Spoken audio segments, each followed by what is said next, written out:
Guys, this is not going to be a video about, oh, look at how successful I was at this. Yes, I was successful at it, and yes, I'm very excited about it. But the point of why I'm making this video is hopefully so that you can take nuggets from my experience and apply them to your own in order to either make it easier or more successful, or to avoid things, you know. Let's start off with that.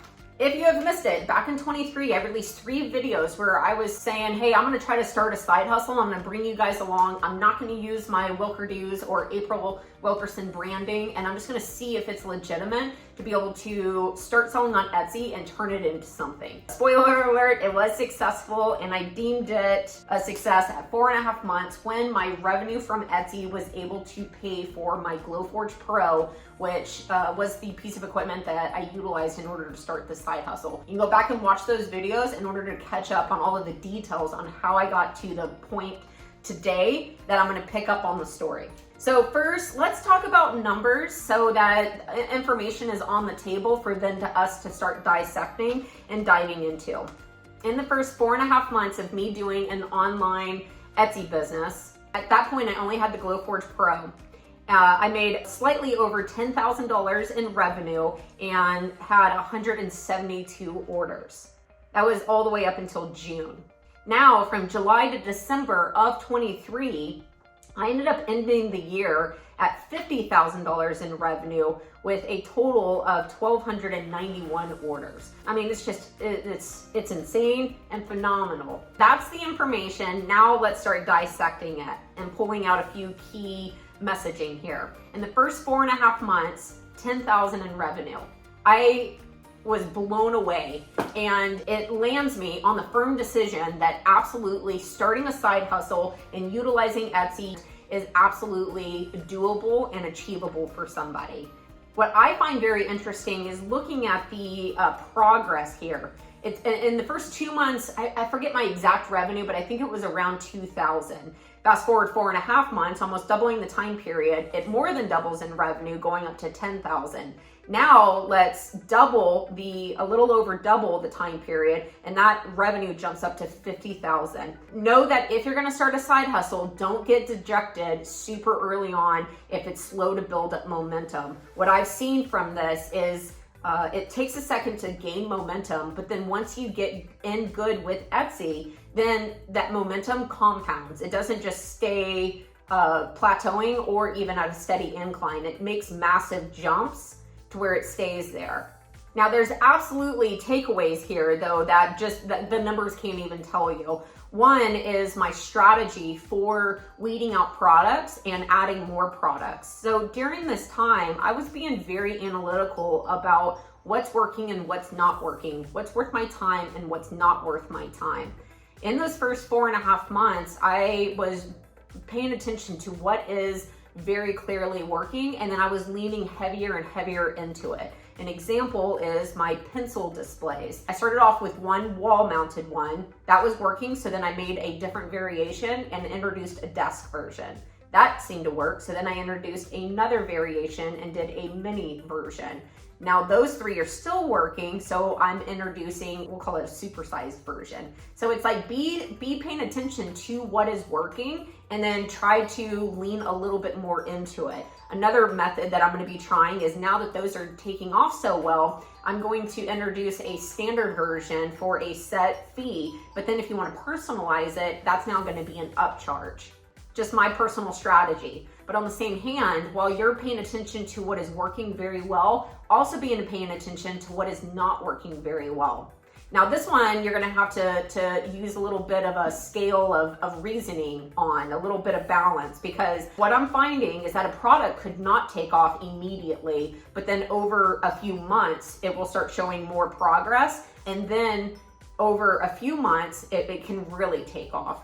So don't pull a trigger incredibly quick. Don't give something a month timeline for it to take off or killing it.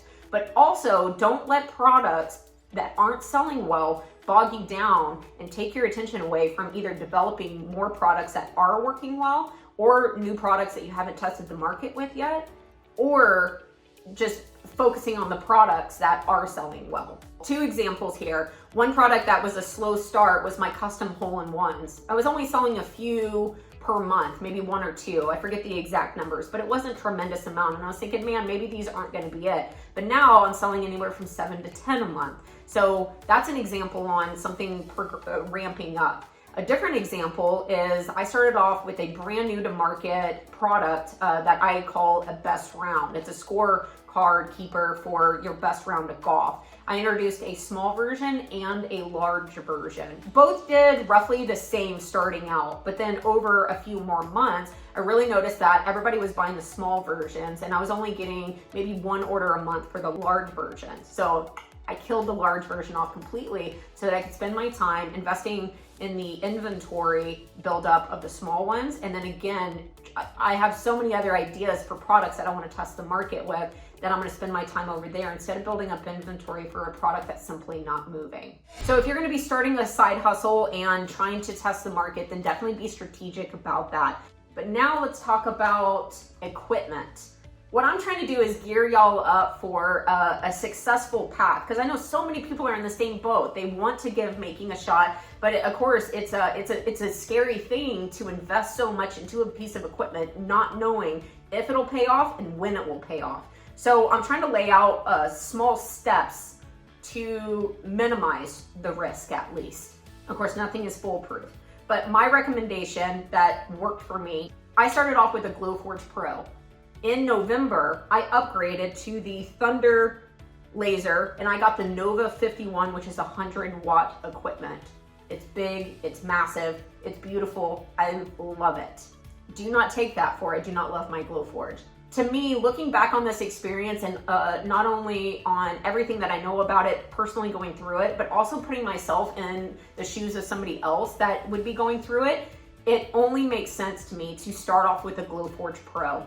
It is an amazing machine, guys. And now that I have experience outside of the Glowforge line of lasers, the Thunder is also an amazing machine. So this is not about one's pros outweigh the other's pros. It's like comparing apples and oranges. It's like comparing a car and a truck. Both of them are designed for different markets. Both of them are designed for different functionalities. And there's a place in this world for both of them. And there's also a place in this world where you start off with one and then you move up to another. If you're wanting to start this, I think starting off with the Glowforge Pro, I wouldn't change my experience with that at all. The great thing about what Glowforge has done is they are producing a high-end hobbyist machine, and they just take out all the thinking for you. They take out so many obstacles whenever you're trying to learn an entire specialty right off the bat, and whenever you're already trying to learn a specialty of selling products online or maybe selling products local. What Glowforge allows you to do is focus on developing your business, and they have taken out so much of the thinking on learning the ins and outs details of lasers. You can take the Glowforge Pro out of its box and have something cutting in 30 minutes. I can appreciate what they have done so much more now that I have experience in other lasers.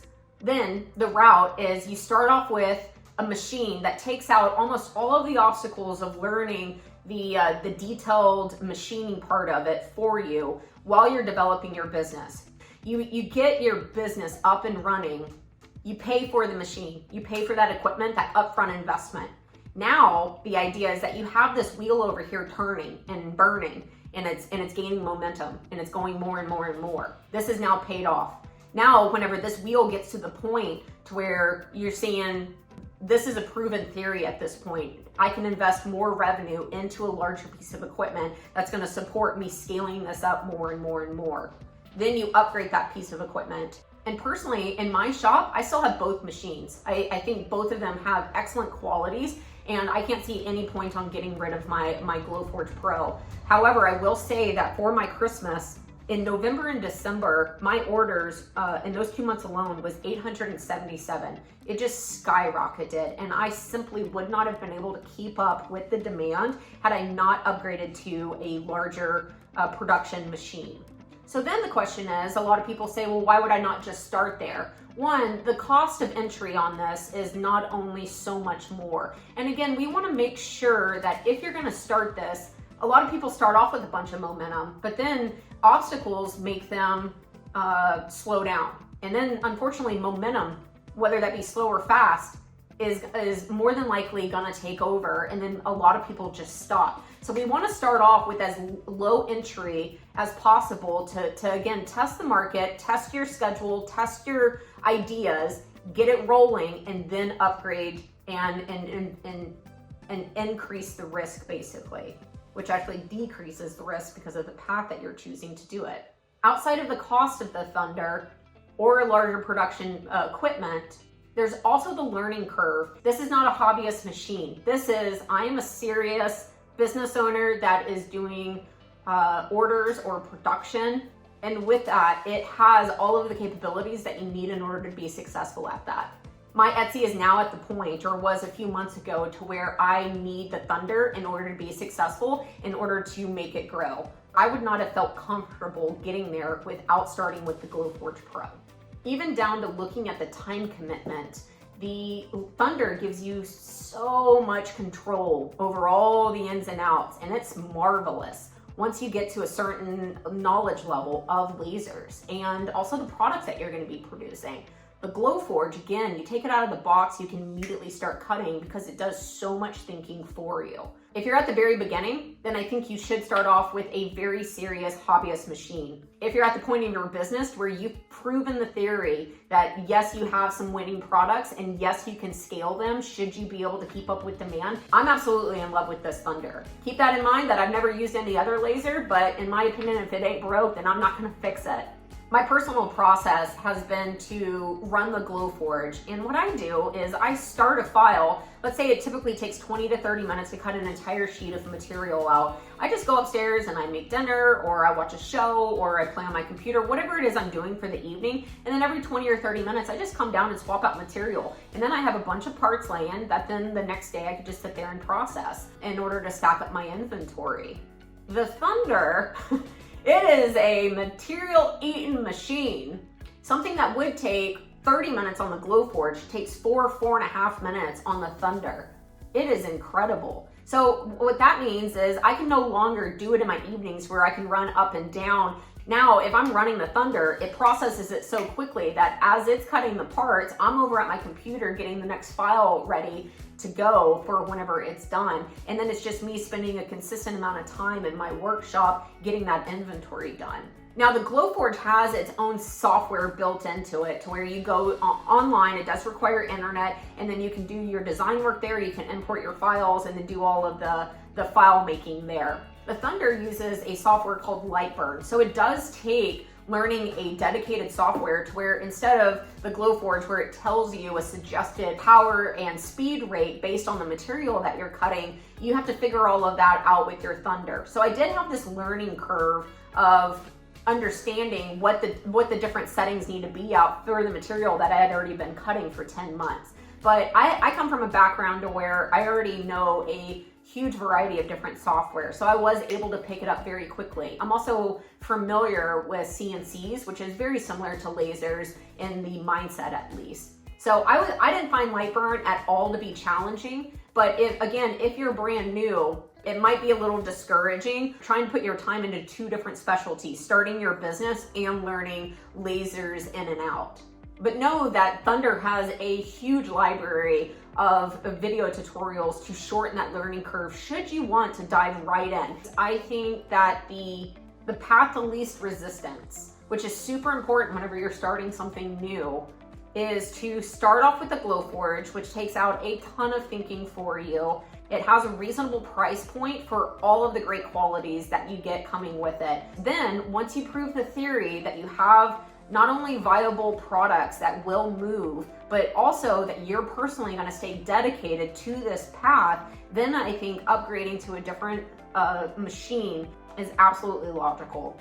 I cannot be happier with my Thunder, and thank goodness I brought it in when I did, or I simply would not have been able to keep up with the large spike in holiday sales. Now I guess we can talk about moving forward. I mean, this is amazing to me, and I plan on investing a lot more time and attention in 24 into making this grow. It is going to be incredibly handy to have the capabilities, the bed size, the Z control of the Thunder laser, and of course the speed.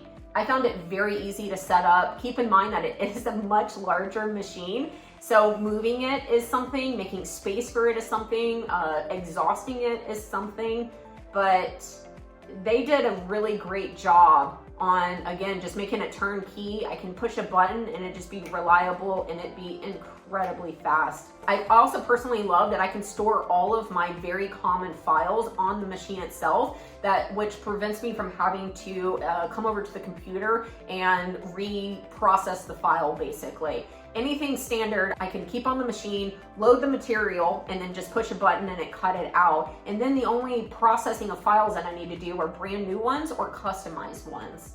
Another thing that the Thunder is going to be giving me capabilities of is increasing my material. So I'm going to be able to cut much thicker material, incorporating different elements there into my store offering. I really hope that you have found this information valuable. You can leave a comment in the section. If y'all are interested, I'm very happy to continue bringing you along on my Etsy journey. I do plan on getting outside of Etsy in 24, and I have plans on hopefully doubling or tripling this number in 24. So if y'all are interested, leave a comment down below and I shall give you an update. All right, don't be discouraged if it takes some time. Be strategic about finding your products, paying attention to how the market is reacting to them, and take baby steps in order to mitigate the risk. I will see you on my next video. I love the glow. I have a chicken in my garage. Sorry, distracting. Go be awesome.